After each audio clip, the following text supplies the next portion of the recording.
ভাই রে ভাই, ইনফিনিক্স এটা কি লঞ্চ করে দিল বাংলাদেশ মার্কেটে। ইনফিনিক্স তাদের নোট সিরিজ, নোট 50 সিরিজের তিনটা ডিভাইস লঞ্চ করে দেয়। Infinix note 50, note 50 pro, note 50 pro plus, এবং রাইট নাও আমার হাতে রয়েছে ইনফিনিক্স নোট 50 প্রো প্লাস। একদম বড় ভাই ইনফিনিক্স নোট 50 প্রো প্লাস ফোনটা দেখতে যেমন সুন্দর, হ্যাঁ খুবই ইউনিক একটা ডিজাইন নিয়ে আসছে। বডি ফ্রেমটা অ্যালুমিনিয়ামে তৈরি, আবার এই ফোনটার সামনে থেকে মানে ডিসপ্লে সেটটা দেখতে হুবহু সেম টু সেম লাগে। সামনে থেকে দেখতে গেলে আলাদা করা খুব একটা যায় না ভালো করে না দেখলে। এই ফোনটাতে যে ক্যামেরা সেটআপটা রয়েছে সেখানে কিন্তু আপনি 100x পেরিস্কোপ ক্যামেরা পেয়ে যাচ্ছেন, যেখানে 3x অপটিক্যাল জুম পাওয়া যাবে। মেইন শুটারের পাশাপাশি আবার রয়েছে আলট্রা ওয়াইড শুটারও। আবার এই ফোনটাতে খুব ভালো একটা প্রসেসর রয়েছে মিডিয়াটেক ডাইমেনসিটির, যার ফলে আপনি 120 FPS এ পাবজির মতো গেম এটাতে প্লে করতে পারবেন। পাশাপাশি এই ফোনটাতে কিন্তু আমরা বড় একটা ব্যাটারি পেয়ে যাচ্ছি সিলিকন কার্বনের 5200 mAh এর, এবং বক্সে আপনি পেয়ে যাচ্ছেন 100 ওয়াটের চার্জার, প্লাস এইটা আবার ওয়্যারলেস চার্জিং সিস্টেম সাপোর্ট নেয় 50 ওয়াটের। আবার আপনি এই ফোনটার সাথেই পেয়ে যাচ্ছেন এরকম একটা পাওয়ার ব্যাংক, যেটা কিনা ওয়্যারলেস পাওয়ার ব্যাংক, যেটা আপনি আপনার ফোনের সাথে এভাবে অ্যাটাচ করে ফোনকে চার্জও করতে পারবেন।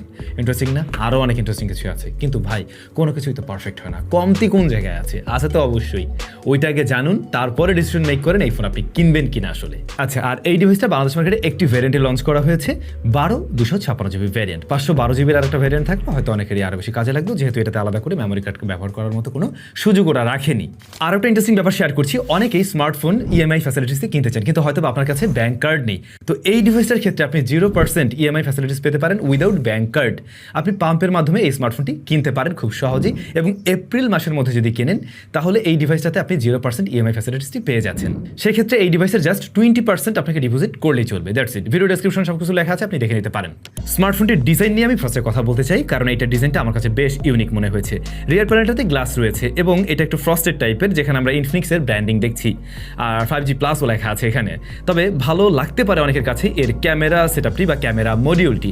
এইটার ডিজাইনটা একটু ডিফারেন্টভাবে ওরা করার চেষ্টা করছে, এবং যেখানে ফিচারিস্টিক একটা ভাইব ক্রিয়েট করছে, একটু টেকি টাইপের একটা ব্যাপার স্যাপার আছে, যেখানে আমরা রাউন্ডেড দেখে অভ্যস্ত এখনকার দিনে, সেই জায়গায় ওরা এখানে একটু ডিফারেন্ট কিছু করার চেষ্টা করছে। তবে পার্সোনালি আমার কাছে এই ডিজাইনটা ভালোই লাগছে।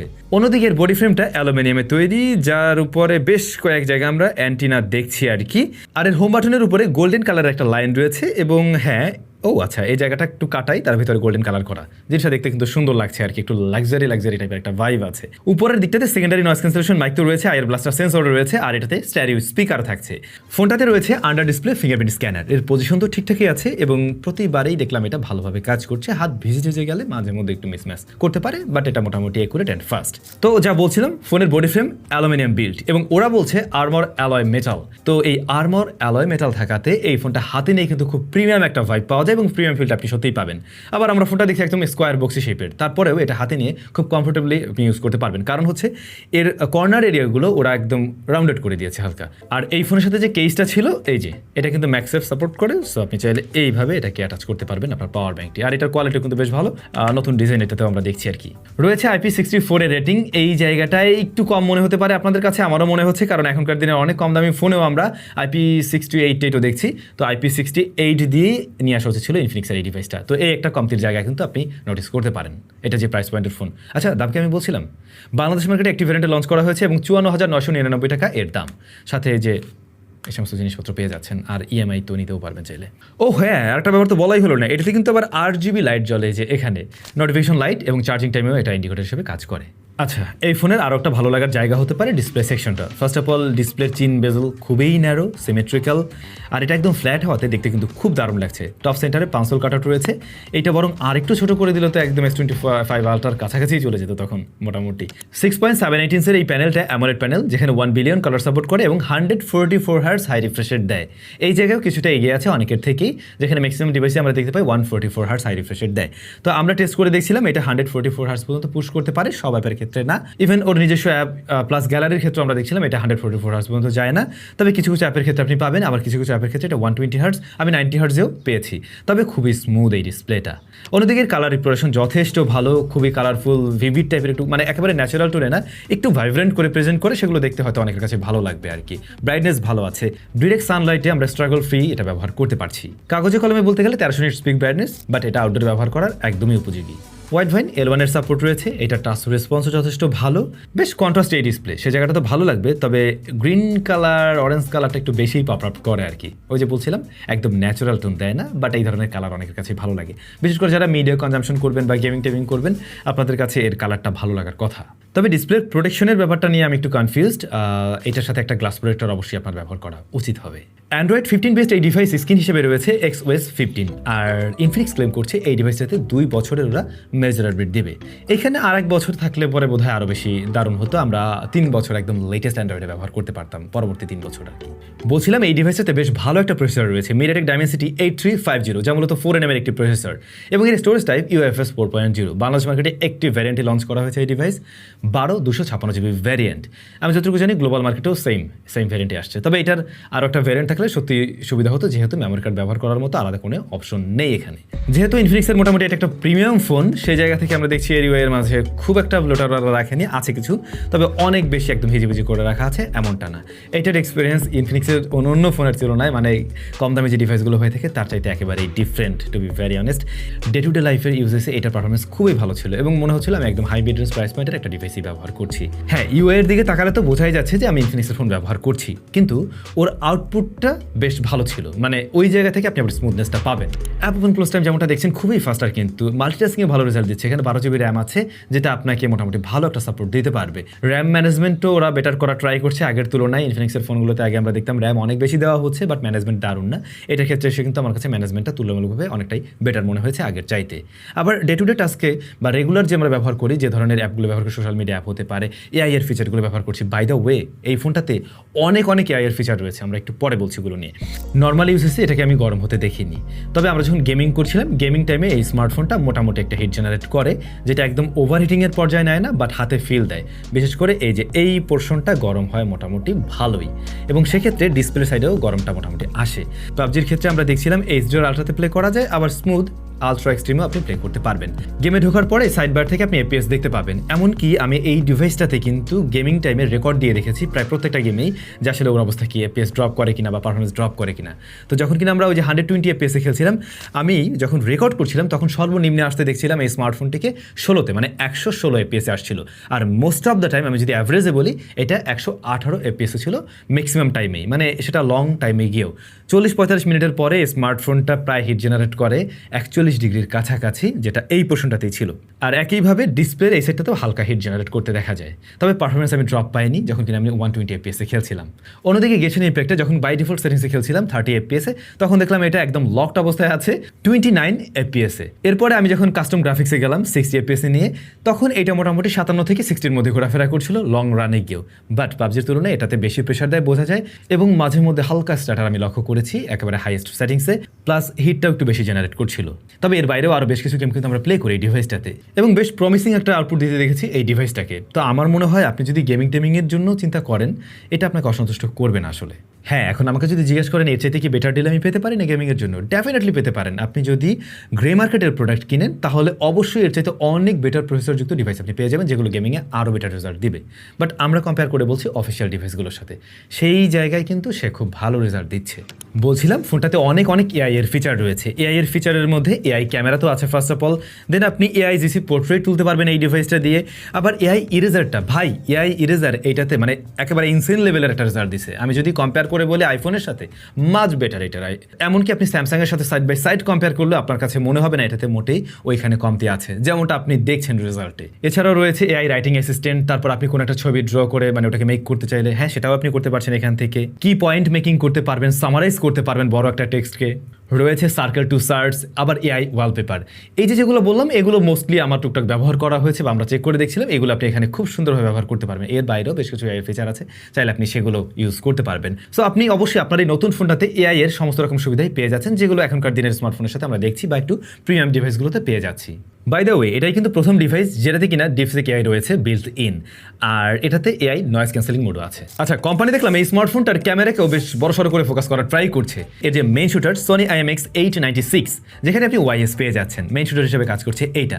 পরবর্তী শুটার 50 মেগাপিক্সেলের, এটা পেরিস্কোপ জুম লেন্স, যেখানে YS রয়েছে, আবার 3x অপটিক্যাল জুম পাওয়া যাবে, এবং আপনি ওই যে ডিজিটালি জুম সবকিছু মিলে, হাইব্রিড জুম সবকিছু মিলে আপনি 100x পর্যন্ত পেয়ে যাবেন। এবং ওদের বক্সেও লেখা দেখলাম 100x পেরিস্কোপ ক্যামেরা। এছাড়াও রয়েছে 8 মেগাপিক্সেল একটা আলট্রা ওয়াইড শুটার, এটা আরেকটু বড় হলে আরো ভালো হতো, 13 মেগাপিক্সেল দিলে বোধহয় আরেকটু বেটার রেজলিউশন সহ ছবি আমরা পেয়ে যেতাম। ইনফিনিক্সের ক্যামেরা নিয়ে কমপ্লেন আমার বরাবরই ছিল কম দামি ফোনগুলোতে, যেগুলো আন্ডার 30K এর মধ্যে পাওয়া যেত আর কি, বাট এই ফোনটা তো বেশ দামি ফোন, সো আমাদের এক্সপেকটেশন আরেকটু বেড়ে যাবে।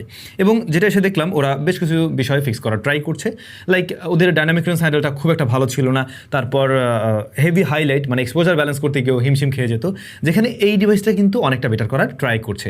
হ্যাঁ, কালার অ্যাকুরেসিতে এখনও ঠিক জায়গায় আসতে পারেনি, এটা একেবারে ন্যাচারাল টোন দিচ্ছে না, ভাইব্রেন্ট ভিভিড করে প্রেজেন্ট করে কিছুটা, যেটা অনেকের কাছে আবার আই ক্যাচি লাগে, দেখতে ভালো লাগে, হয়তো আপনাদের ভালোও লাগতে পারে।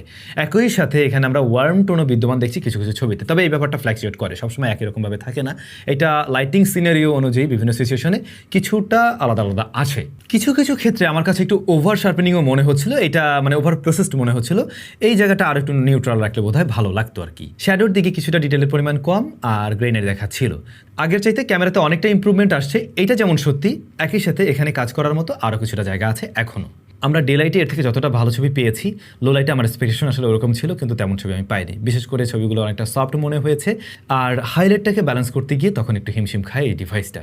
তবে আলট্রা ওয়াইডটা খুব একটা দারুণ খেলা দেখাতে পারেনি, যেমন কালারের কিছুটা ব্যবধান এখানে আছে, আর ডাইনামিক রেঞ্জ হ্যান্ডেল এটা অনেকটা পিছিয়ে থাকে মেইন ক্যামেরার সাথে কম্পারিজন নিতে গেলে, প্লাস এইটার আবার ওই যে এক্সপোজার ইস্যুটা আছে এখানে। তো আমাদের টেস্টিংয়ে দেখলাম প্রপার লাইটিং কন্ডিশনে ও ভালো ছবি দিলেও লো লাইটে খুব বেশি স্ট্রাগল করছে আর কি। পোর্ট্রেটে দেখলাম 3টা ফোকাল লেন্থে আপনি ছবি তুলতে পারবেন, 1x 2x এবং 3x।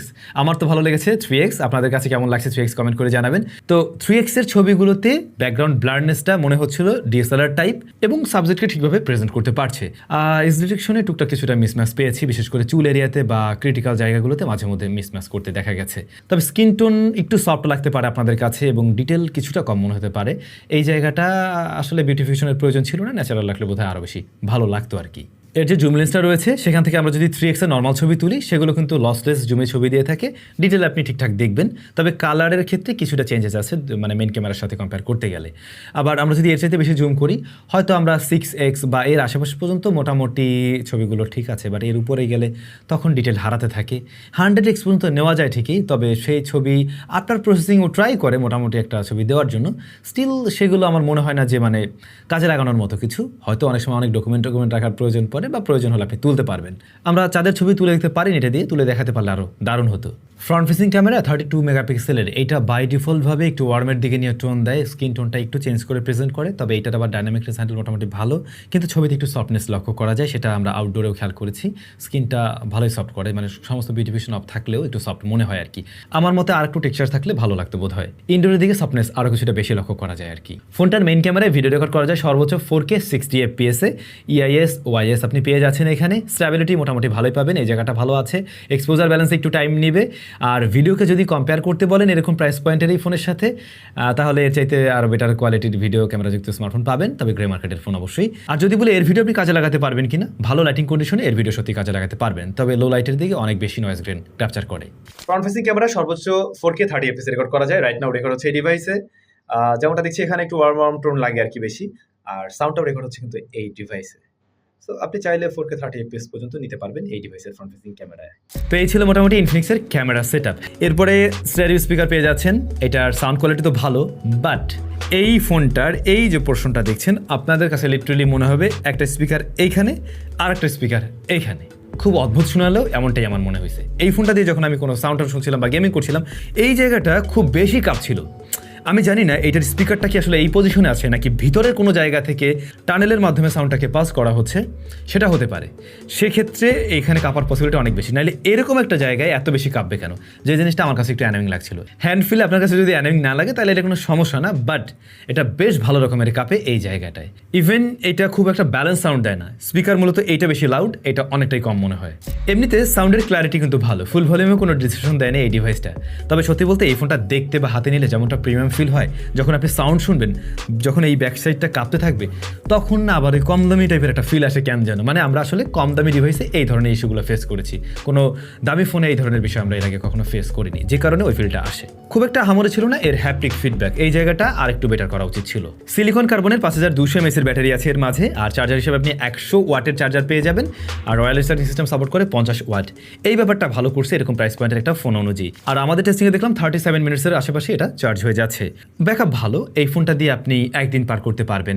আমরা যখন হেভি টাস্কিং করছিলাম এটা অলমোস্ট 8 আওয়ার্সের মতো এসওটি দিতে পারছিল, বাট আপনারা আসলে ওইভাবে হয়তো ইউজ করবেন না, আবার ইউজার টু ইউজারও ভেরি করে অনেক সময়। তবে সব কিছু মিলে আমার যা মনে হয় এটা একদিন চালানো যাবে, একদিনের বেশি আশা করতে পারেন না, বাট একদিন চালাতে পারবেন।